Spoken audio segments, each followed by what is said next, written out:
I would like to talk with you about racism and violence in stadiums.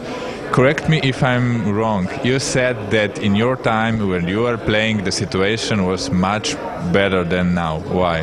Well, when I was playing in the UK, the situation was very, very bad, in particular the 1970s and 1980s, because regularly when I was playing there was pitch invasions and very often players were threatened. I myself was attacked once by a supporter during a game.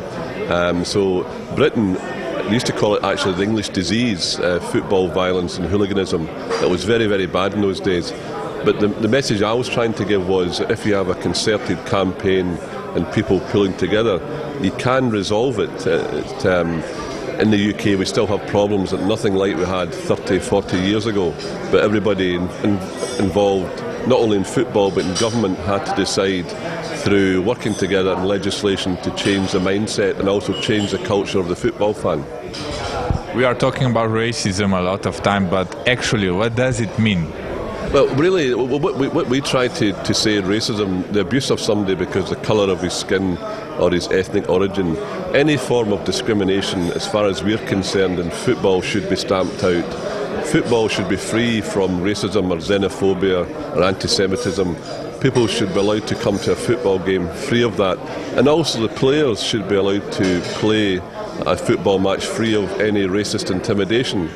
We saw recently with Carlos Alberto in Russia, that one of the great players, Brazilian players of all time, to suffer that humiliation in this day and age is something that we as a society in Europe have to confront.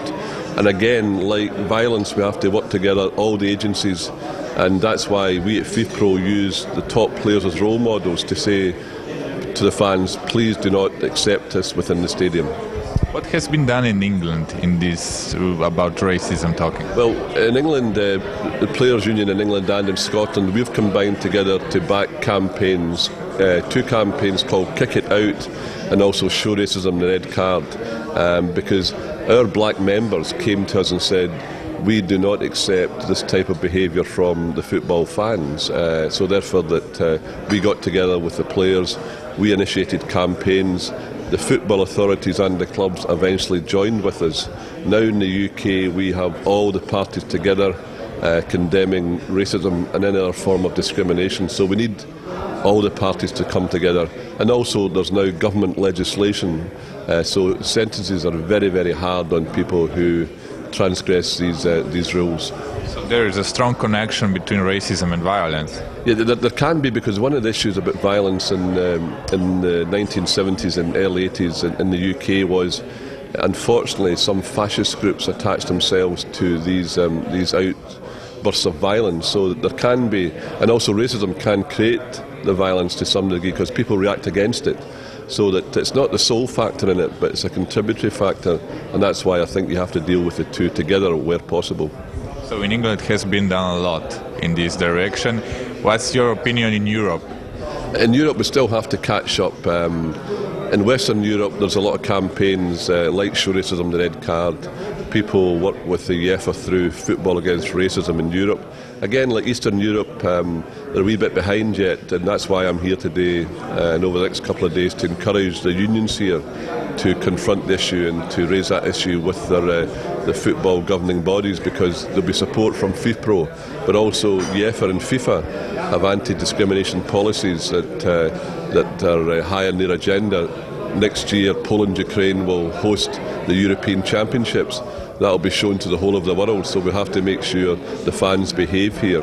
And of course Russia will host the World Cup 2018, so that the incident recently was Carlos Alberto. They'll have to modify and rectify their behaviour to be under the glare of publicity that the World Cup brings. I'm a little bit scared after seeing that short video from Ukraine yesterday. Yeah, well, that again, it's very useful for me coming based in Western Europe, because while you hear things and you see things, that to actually look at that camera footage was astonishing. And with the European Championships, a year away from now, there's a lot of work to be done, and I'm sure that the UEFA, if they see that video as well, will be alarmed at the lack of security within the stadium. So there is all about education. Big education, and also that I think people have to recognise, in Poland, Ukraine, it's a chance to we always say in the UK to put on your best dress, to dress up for the occasion. The world's eyes will be on this event, and really we can't afford to see anything remotely like that. I'm sure it won't be, but 12 months is not a long time to get that message across to the football supporters.